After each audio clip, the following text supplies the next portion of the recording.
Hello मेरे प्यारे दोस्तों, आज हम लेकर आए हैं कहानी कंजूस धोबी। श्रीपुर गांव में एक धोबी रहता था जो कि बहुत कंजूस था। वह पैसे बचाने के चक्कर में अपने परिवार वालों को ढंग से खिलाता पिलाता नहीं था। धोबी प्रतिदिन अपने गांव में घर घर से कपड़ों को इकट्ठा करके उसे धुलने के लिए नदी पर ले जाता।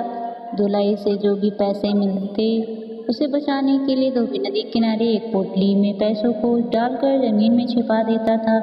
धोबी बहुत लालची था। जब भी वह कपड़े धुलने नदी पर आता तो वह अपने पैसों को जमीन से खोदकर एक बार जरूर देखता था।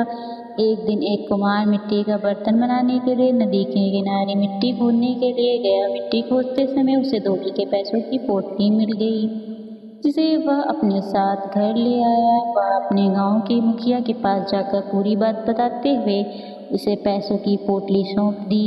अगले दिन धोबी नदी के किनारे कपड़े धुलने गया। वह छिपाए हुए पैसों को ढूंढने लगा, लेकिन उसे नहीं मिले।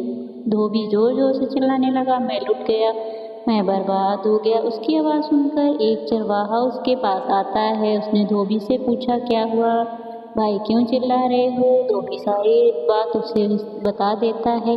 चरवाहा धोबी से कहता है, कल जब मैं अपनी भेड़ों को पानी पिलाने नदी पर आया था तो तुम्हारे गांव के कुम्हार को इसी जगह पर मिट्टी खोदते हुए देखा था। हो सकता है तुम्हारे पैसों की पोटली कुम्हार को मिली होगी। धोबी कुम्हार के घर गया, उसके ऊपर पैसे चुराने का आरोप लगाया। कुम्हार धोबी को लेकर मुखिया के पास जाता है। मुखिया के पास पहुंचकर धोबी गुस्से में लाल पीले होते हुए कुम्हार के बारे में बड़ा बुरा कहने लगता है और उसके ऊपर चोरी का इल्जाम लगाता है। मुखिया धोबी की बातों को सुनकर धोबी को कुम्हार के ऊपर चोरी का इल्जाम लगाने के लिए फटकार लगाता है। मुखिया ने कहा, कुम्हार ईमानदार है। कल जब मिट्टी की खुदाई करते समय उसे पैसों की पोटली मिली थी, वह ईमानदार से मुझे सौंप गया था। ये लो तुम्हारे पैसों की पोटली। इतने में धोबी की पत्नी अपने बच्चों के साथ वहां आ गई। वह कहती है, रुकिए मुखिया जी, पहले आप हमारा न्याय करो। पैसों की कमी का कारण कितने दिन हो गए मैं और मेरे बच्चे भर पेट भोजन नहीं किए। इसके अलावा बच्चों की स्कूल की फीस न भर पाने की वजह से बच्चों से भी स्कूल से निकाल दिया गया है।